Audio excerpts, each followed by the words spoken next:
Madonna is responding to, remember the dust up yesterday at the MTV? Oh, her Aretha the other day Franklin tribute. She got up and she said she didn't realize, well, she got up to speak at the MTV Awards with a big picture of Aretha Franklin and told a story. And people were complaining on Twitter saying, wait, the story wasn't really about Aretha, it was about Madonna.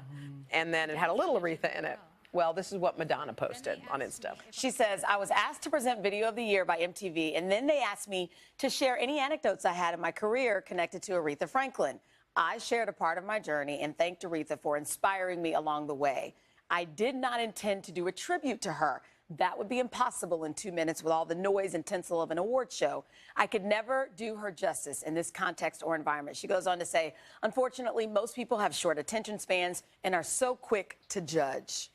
I mean, it sounded like, well, it was kind of a last minute, at least, announcement that she was going to be doing the Video of the Year. So I wonder if they did say to her, you know, you're such a huge pop icon, why don't you just say a couple of words about Aretha? Right. Because it would be a shame if the whole award show went and nobody said anything about her. That's true. But I think I get what she was trying to say, but I also think that sometimes, again, that's when you have to be still and almost self-aware and think about the moment and think, okay, it's not about me. It's okay to share a little anecdote about Aretha, but then bring it back to Aretha. Yeah. And so I think people felt like that was fine, but then it didn't go back to her. It was about you. Yeah. So I think there's a lesson there for all of us. Hello, Today fans. Thanks for checking out our YouTube channel. Subscribe by clicking that button down there and click on any of the videos over here to watch the latest interviews, show highlights, and digital exclusives.